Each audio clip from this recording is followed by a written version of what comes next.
दोस्तों, भूत प्रेत जैसी अकाल्पनिक चीजों का किसी सुनसान और डरावनी जगह पर होना कोई बड़ी बात नहीं है। हम अक्सर इस तरह की कहानियां सुनते आ रहे हैं, लेकिन तब क्या हो जब मंदिर जैसी जगहों पर ऐसी ऐसी रहस्यमयी बातें निकलकर सामने आने लगे जिनके बारे में सुनकर किसी के भी होश उड़ जाएं। जी आपने बिल्कुल सही सुना।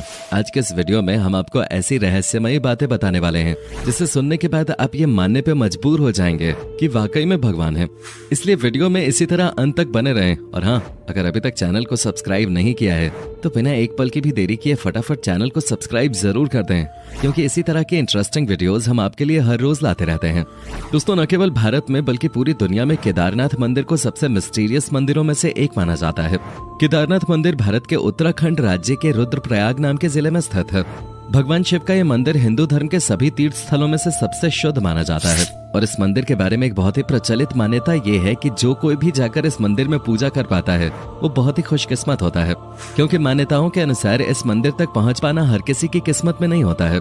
पर इन सबसे ज्यादा रोचक बात तो ये है कि केदारनाथ मंदिर को कब, किसने और क्यों बनवाया, इसके बारे में कोई भी नहीं जानता। हालांकि वो अलग बात है कि धर्म और शास्त्रों में ये लिखा गया है कि केदारनाथ मंदिर को पांडवों ने बनवाया था, परंतु अभी तक इस बात का कोई सबूत नहीं मिला है कि इस मंदिर को वाकई में पांडवों ने बनवाया था या फिर इसके पीछे कोई और ही रहस्य छुपा हुआ है। और इस मंदिर का रहस्य यहीं पर खत्म नहीं होता, क्योंकि जब आप केदारनाथ मंदिर की बनावट को देखेंगे तो आपका सिर चकराने लग जाएगा। केदारनाथ मंदिर में जो पत्थर लगे हुए हैं वो इतने सटीक और इंटरलॉकिंग तरीके से लगे हैं कि देखकर ही ऐसा लगता है मानो किसी मॉडर्न इंजीनियर ने इसे तैयार किया हो। पर ऐसा होना तो संभव नहीं है, क्योंकि ये मंदिर आज से हजारों साल पुराना है। और जिस किसी भी वक्त ये मंदिर बना होगा उस वक्त आज के समय में इस्तेमाल की जाने वाली मॉडर्न टेक्नोलॉजी का नामो निशान तक नहीं था। ऐसे में बिना किसी वर्तमान टेक्नोलॉजी के इस मंदिर को ऐसा बनाना अपने आप में किसी चमत्कार से कम नहीं है, क्योंकि कोई भी तूफान आए या फिर कितना ही बड़ा बवंडर क्यों ना आ जाए, इस मंदिर को कुछ भी नहीं हो सकता। अभी तो 16 जून 2013 को इतनी बड़ी सुनामी और तूफान में पूरा उत्तराखंड पानी में बह गया। यहाँ तक कि आज के जमाने की बड़ी बड़ी बिल्डिंगें जमीन पे ताश के पत्तों की तरह बिखर गई थीं। कितनी सारी बिल्डिंगें पानी के साथ पूरी तरह से तबाह हो गईं, लेकिन केदारनाथ मंदिर को आंच तक नहीं आई। पूरा का पूरा मंदिर वैसे का वैसा ही खड़ा रहा। भले ही पानी का सैलाब मंदिर के अंदर तक पहुंच गया था, जिसकी वजह से पूरा मंदिर पानी से डूब गया, लेकिन मंदिर को कुछ भी नहीं हुआ। जी हाँ, आज भी आप मंदिर को ठीक वैसा ही देखेंगे जैसा ये सालों पहले बनके तैयार हुआ था। अब ये बात सुनकर बहुत से लोगों को लग रहा होगा कि इसमें कौन सी बड़ी बात है। तो दोस्तों, जरा रुक जाइए। अब हम आपको जो बताने वाले हैं उसे सुनने के बाद आपके रोंगटे खड़े हो जाएंगे, क्योंकि उस वक्त बाढ़ के समय हर तरफ सिर्फ और सिर्फ पानी दिखाई दे रहा था। तभी उस बारिश में जब बहुत सारा पानी हो गया था, पीछे से एक बहुत बड़ा पत्थर पहाड़ से निकल कर आया और केदारनाथ मंदिर के जस्ट पीछे रुककर उसने पानी की धारा को 2 भागों में कर दिया। यानी कि पानी की तेज धार जो डायरेक्ट मंदिर को तबाह करने के लिए आगे बढ़ रही थी, उसे इस विशालकाय पत्थर ने बहुत ही चमत्कारिक तरीके से 2 भागों में बांट दिया, जिसकी वजह से मंदिर पूरी तरह सुरक्षित हो गया। ऐसे में सबसे बड़ा सवाल यह आता है कि जब लेटेस्ट टेक्नोलॉजी और मजबूत पत्थरों का इस्तेमाल करके बनी बड़ी बड़ी बिल्डिंग्स पानी के बहाव को नहीं झेल सकी और टूटकर बिखर गई, तो भला केदारनाथ मंदिर क्यों नहीं डूब सकता था। अब आप इसे कुछ भी कहें, लेकिन जब सारी बिल्डिंग्स टूटकर बिखर रही थीं, तो एक विशालकाय पत्थर ने मंदिर को सुरक्षित रखने का काम किया। इस घटना के बाद लोगों को यह एहसास हुआ कि सच में जिस केदारनाथ मंदिर की पूजा करने के लिए लोग मीलों की दूरी तय करके आते हैं, वो वाकई में कितना रहस्यमयी और चमत्कारिक है। और शायद यही कारण है कि केदारनाथ मंदिर को भारत के सबसे पवित्र और रहस्यमय मंदिर के तौर पर जाना जाता है। अब जो लोग केदारनाथ के दर्शन करने के लिए गए होंगे उन्हें ये तो पता होगा कि वहाँ पर एक कुंड है जिसका नाम रेतस कुंड है। पर क्या आप ये बात जानते हैं कि जब कोई यहाँ पर ओम का जाप करने लगता है तो उस कुंड में से बुलबुले निकलने लगते हैं। अब जाहिर सी बात है ये कोई नॉर्मल चीज तो है नहीं, इसलिए बहुत से अलग अलग एक्सपर्ट्स और रिसर्चर्स ने यहाँ आकर इस बात को जानने की कोशिश की कि आखिर ऐसा क्यों होता है।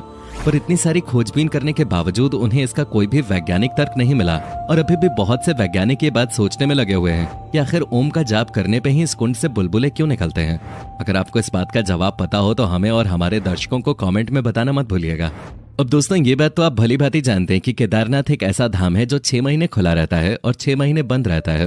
पर दिमाग को हिला देने वाली बात तो तब पता चलती है जब 6 महीना ये मंदिर बंद रहता है, तो यहाँ सबसे ज्यादा अजीब घटना घटती है जिसे वहाँ के लोग महसूस भी कर सकते हैं।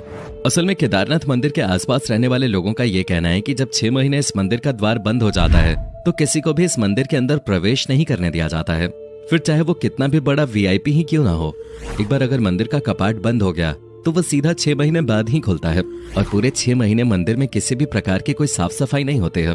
यहाँ तक कि मंदिर के अंदर जो दीपक जलाने का काम होता है वो भी कोई पंडित जाकर नहीं करता, यानी कि मंदिर के अंदर का पूरा प्रवेश बंद कर दिया जाता है और सिवाय उस मंदिर के अंदर भगवान भोले के और कोई नहीं होता, क्योंकि एक बार जब मंदिर बंद होता है तो वो सीधा 6 महीने बाद ही दर्शन के लिए खुलता है।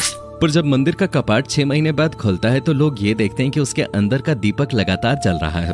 और जाहिर सी बात है दोस्तों, अगर आप किसी कमरे को 6 महीने तो क्या 6 दिन के लिए भी बंद करके चले जाएंगे तो जब उसे दोबारा से खोलेंगे तो उसमें बहुत सारी धूल मिट्टी और तरह तरह के कीड़े मकोड़े घूमने लगेंगे।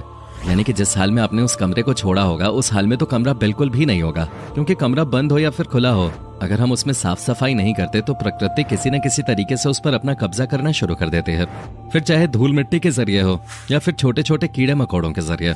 लेकिन जब स्वयं ब्रह्मांड को चलाने वाले भोलेनाथ किसी जगह पे हो तो प्रकृति की क्या मजाल कि वो उस जगह के आसपास भी फटक सके। तभी तो पूरे 6 महीने बाद जब केदारनाथ का कपाट खुलता है तो वो बिल्कुल भी गंदा नहीं होता।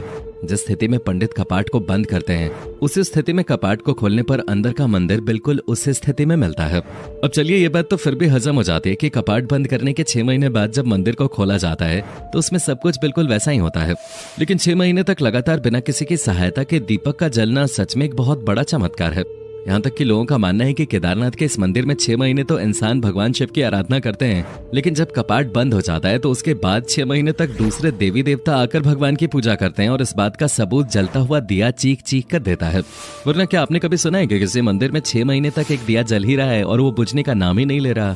इस तरह का चमत्कार सिर्फ और सिर्फ केदारनाथ में ही हो सकता है।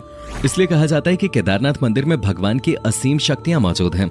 यही वजह है कि लोग केदारनाथ मंदिर को इतना ज्यादा पवित्र और रहस्यमयी मानते हैं। लोगों के मन में केदारनाथ के लिए जो आस्था और विश्वास है वो वाकई में अद्भुत है, क्योंकि ये मंदिर खुद बहुत अद्भुत है, जिसकी तुलना हम किसी भी दूसरे मंदिर से नहीं कर सकते। हालांकि कहने को तो ये भगवान का घर है और बाकी मंदिर भी भगवान के ही घर हैं, लेकिन जो चमत्कारिक शक्तियां आपको केदारनाथ में आने के बाद महसूस होंगी वो आपको कहीं भी महसूस नहीं होंगे। मंदिर के अंदर कदम रखते ही ऐसा लगता है मानो स्वयं भगवान शिव का हाथ सिर पे आ गया है और अब सारी तकलीफें खुद ब खुद ही मिट जाएंगे। और हम ये बात सिर्फ इसलिए नहीं कह रहे हैं कि ये किसी धर्म विशेष का मंदिर है और सभी को इसमें होने वाले चमत्कारों पर विश्वास करना चाहिए। हम इसलिए कह रहे हैं क्योंकि इस मंदिर में होने वाले चमत्कार प्राकृतिक नियमों से बिल्कुल अलग हैं, जो कि विज्ञान के दृष्टिकोण से भी काफी रोचक है। अब आप किसी भी धर्म से क्यों न ताल्लुक रखते हैं, लेकिन अगर आप विज्ञान को मानते हैं तो एक बार इस मंदिर में जाकर यहाँ होने वाले चमत्कारों को जरूर महसूस करिएगा, जिसके बाद आपको ये समझ में आ जाएगा कि इस दुनिया में कुछ ऐसी भी चीजें हैं जिनका विज्ञान से कोई लेना देना नहीं है, वो सिर्फ और सिर्फ चमत्कार पर चलते हैं। बाकी आप केदारनाथ मंदिर में होने वाले चमत्कारों पर कितना विश्वास करते हैं इसके बारे में हमें कमेंट में जरूर बताइएगा। और इसी तरह के रोमांचक वीडियोस को लगातार देखते रहने के लिए चैनल को लाइक, शेयर और सब्सक्राइब करना बिल्कुल भी ना भूलें। धन्यवाद।